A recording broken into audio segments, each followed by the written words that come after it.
Hello students, कैसे हैं आप लोग। छठ पूजा में काफ़ी बिजी रहने का कि आप लोग पता ही होगा। 2 दिनों से आप लोगों का वीडियो नहीं जा पा रहा था, तो अब छठ पूजा समाप्त हो गया। काफ़ी बिजी शेड्यूल था उस दौरान, तो इसलिए उसके लिए असुविधा हुई आप लोगों को, लेकिन मैं फिर से आप लोगों के लिए अवेलेबल हूँ। आपके लिए 10 इम्पॉर्टेंट क्वेश्चंस लेकर के मॉक टेस्ट का, जो कि आपके आने वाले नेक्स्ट कोई भी एग्ज़ाम में काफ़ी ज़्यादा इम्पोर्टेंट होंगे वो। और ये सारे क्वेश्चंस कहीं ना कहीं प्रीवियस एग्ज़ाम में किसी न किसी एग्ज़ाम में वो आ चुके हैं। तो आइए चलते हैं हम लोग अपने मॉक टेस्ट में, 10 क्वेश्चन के मॉक टेस्ट में। लेकिन अगर उससे पहले आप लोगों ने सब्सक्राइब नहीं किया चैनल को, तो चैनल को जरूर सब्सक्राइब कर लीजिए, ताकि उससे आपको नोटिफिकेशन जल्दी मिलते रहेंगे और हमें भी थोड़ा प्रोत्साहन मिलता रहेगा कि हम आपको एक बेहतर मटेरियल प्रोवाइड करा रहे हैं, और हमें एक उत्साह बनेगा तो हम और बेहतर आपको देने का प्रयास करेंगे। तो ज़्यादा से ज़्यादा सब्सक्राइब कीजिए और शेयर भी कीजिए अपने दोस्तों के साथ, उनको भी ये मटेरियल प्रोवाइड कराइए। तो आइए चलते हैं और देखते हैं कि हमारा जो आज का ये मॉक टेस्ट का सेट है वो कैसा है और किस सब्जेक्ट पे बेस्ड है। तो आज का जो हमारा मॉक टेस्ट है 10 क्वेश्चन का, वो है 10 इंपॉर्टेंट क्वेश्चंस ऑफ साइंस, यानी कि आज साइंस सब्जेक्ट से रिलेटेड 10 इंपॉर्टेंट क्वेश्चंस आपको मिलेंगे। तो आइए बिना विलंब किए चलते हैं पहले क्वेश्चन की ओर। और जो पहला क्वेश्चन है वो आपके सामने स्क्रीन पे है। किस वर्ष अंतरिक्ष आयोग एवं अंतरिक्ष विभाग की स्थापना की गई? किस वर्ष अंतरिक्ष आयोग एवं अंतरिक्ष विभाग की स्थापना की गई? आपके सामने ऑप्शन है 1962, 1969, 1972 और 1976। तो इसका सही आंसर क्या होगा? 1972। अंतरिक्ष आयोग की जो स्थापना की गई थी वो की गई थी 1972 ईस्वी में। और अंतरिक्ष कार्यक्रम की जो शुरुआत की गई थी वो की गई थी कब? तो वो की गई थी 1962 ईस्वी में। और साथ ही साथ दोस्तों, जो इसरो, जो हमारा भारत देश का इसरो जो सारे अंतरिक्ष कार्यक्रम को आयोजित करता है, वो 1969 में उसकी स्थापना की गई थी। और इसका मुख्यालय कहाँ पे है? तो इसका मुख्यालय है बेंगलुरु में। बढ़ते हैं सेकंड क्वेश्चन की ओर। सेकंड क्वेश्चन क्या है कि डीएनए में पाई जाने वाली शर्करा कौन सी होती है? डीएनए में पाई जाने वाली शर्करा कौन सी होती है? ऑप्शन है आपके सामने हेक्सोन, हेप्टुलोस, पेंटोस और जाइलुलोस। तो सही आंसर उसका होगा हेक्सोन। डीएनए में जो शर्करा पाई जाती है उसका नाम है हेक्सोन। जबकि आरएनए में कौन सा पाया जाता है? आरएनए में पाया जाता है पेंटोस। आरएनए में जो शर्करा पाया जाता है वो शर्करा कौन सा पाया जाता है? पेंटोस नामक शर्करा पाया जाता है। पेंटोस नामक शर्करा आरएनए में, जबकि डीएनए में हेक्सोन नामक शर्करा पाया जाता है। क्वेश्चन नंबर 3 की ओर बढ़ते हैं। गोल कृमि एक मानव परजीवी है जो पाया जाता है। गोल कृमि क्या होता है?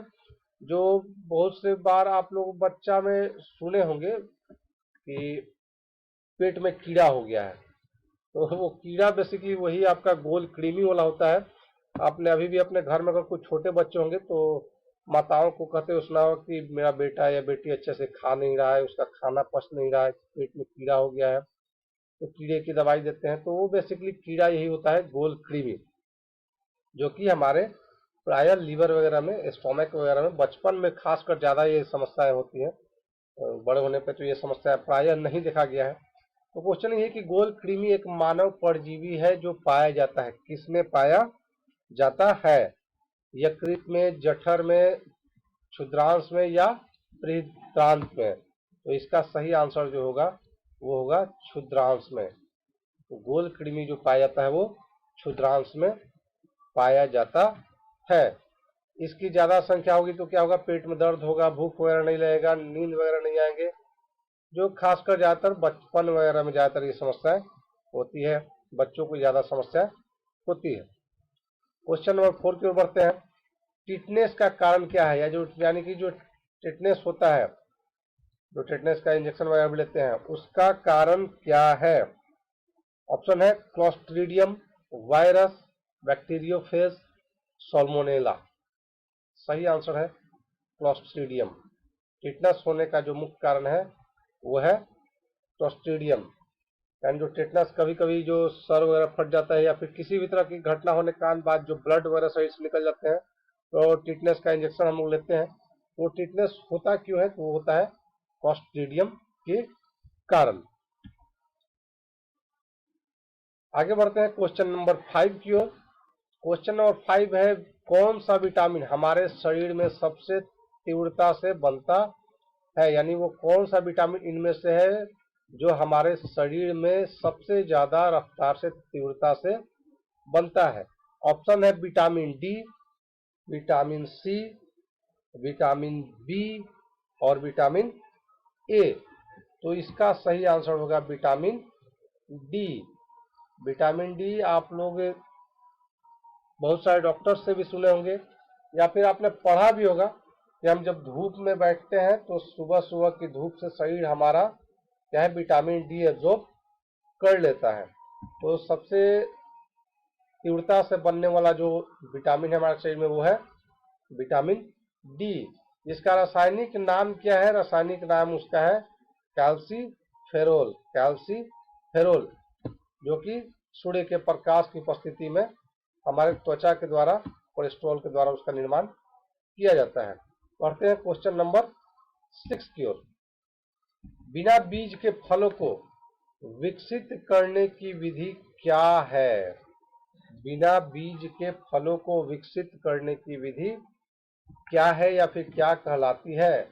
ऑप्शंस है आपके सामने, क्लोनीय वरण, संकरण क्रिया, शुद्ध वंश क्रम वरण या टिश्यू कल्चर। ये आपके सामने ऑप्शंस है, और इसमें से सही ऑप्शन जो होगा वो होगा टिश्यू कल्चर। टिश्यू कल्चर के द्वारा बिना बीज के ही फलों को विकसित किया जाता है। बढ़ते हैं क्वेश्चन नंबर 7 की ओर। क्वेश्चन नंबर 7 आपके सामने है, प्रकाश संश्लेषण के समय मुक्त होने वाली ऑक्सीजन कहां से आती है। प्रकाश संश्लेषण के समय जो ऑक्सीजन मुक्त होती है वो कहां से आती है। ऑप्शंस आपके सामने हैं, कार्बन डाइऑक्साइड, जल, पर्णहरित यानी क्लोरोफिल और वायुमंडल। तो इसका जो सही आंसर होगा वो होगा जल। जल H2O। जल का फॉर्मूला क्या होता है, H2O। तो यही H2O में से जो ऑक्सीजन होता है वो हमारा प्रकाश संश्लेषण के समय पौधों के खाना बनाने के बाद ऑक्सीजन मुक्त होती है। प्रकाश संश्लेषण प्रक्रिया क्या आपको पता होगी, जो पौधे अपना जो है स्वयं में उपस्थित क्लोरोफिल और सूर्य के प्रकाश की सहायता से अपने आप भोजन का निर्माण करते हैं तथा ऑक्सीजन वातावरण में मुक्त करते हैं। कहां से करते हैं, कुछ ये CO से और जल से लेकर के H2O से, यहां से ये काम करते हैं। यानी जो CO2 से होता है मृदा वो लेते हैं, और जल जो है ये मृदा से, जो CO2 है वो वातावरण से लेते हैं, और जल मृदा से यानी मिट्टी से लेते हैं, और उन्हीं से प्रकाश संश्लेषण के माध्यम से वो भोजन का निर्माण करते हैं। बढ़ते हैं क्वेश्चन नंबर 8 की तरफ। परावैंगनी यानी अल्ट्रावायलेट रे क्षति से पादपों की रक्षा करने वाला वर्णक कौन सा है। यानी कि जो अल्ट्रावायलेट रे है जिससे इंसानों को नुकसान होता है, तो ऐसा नहीं कि सिर्फ इंसान को नुकसान होता है, पौधों को भी नुकसान होता है, तो उनको रक्षा करने वाला वर्णक कौन सा है? आपके सामने ऑप्शंस है फाइकोसाइनिन, कैरोटीनॉइड, पर्णहरित यानी क्लोरोफिल जो कि पौधों की पत्तियों में होते हैं, पर्णापीत यानी जैंथोफिल।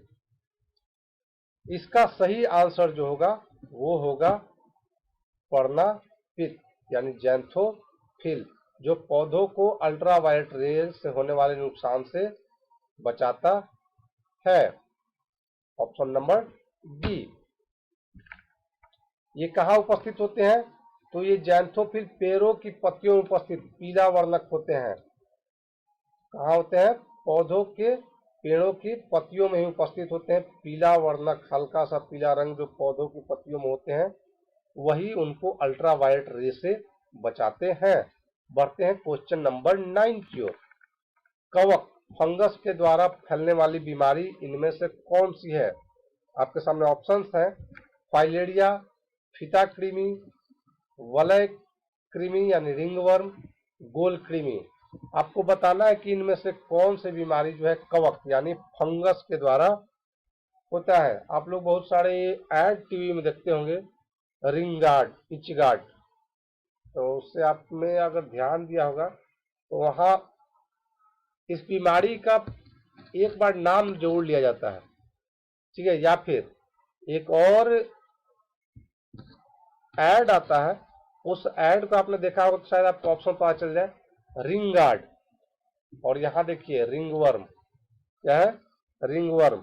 यानी सही जो आंसर होगा वो होगा वलय कृमि। फंगस से फैलने वाली बीमारी कौन सी है? तो रिंगवर्म यानी वलय कृमि। ये जो है फंगस से बीमारी ये फैलती है।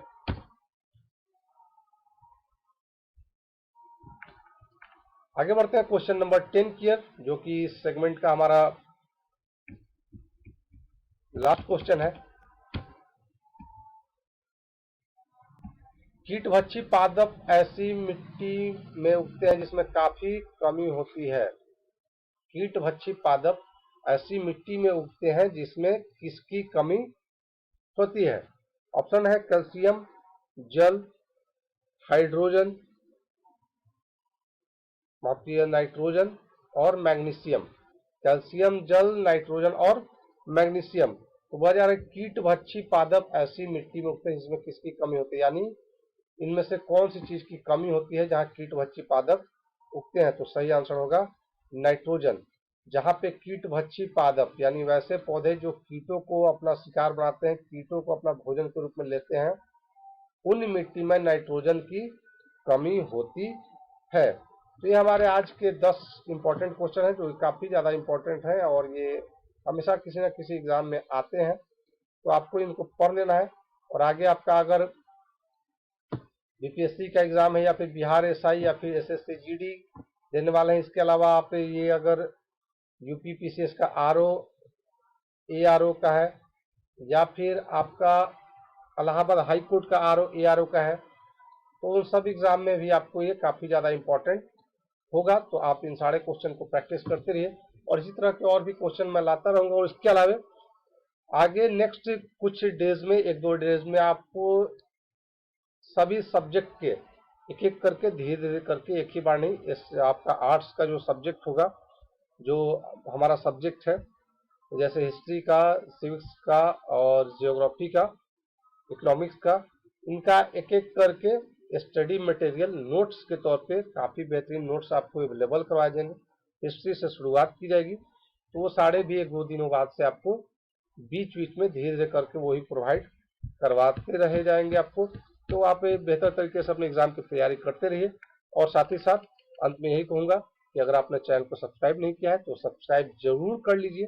इससे आपका तो फायदा होगा ही होगा, साथ में हमें भी काफी ज्यादा प्रोत्साहन मिलेगा और हम और बेहतर मटेरियल आपको देने का प्रयास करेंगे। तो आज के लिए इतना ही, मिलते हैं अगले वीडियो में अगले कुछ नए बेहतरीन क्वेश्चन के साथ। तब तक के लिए धन्यवाद।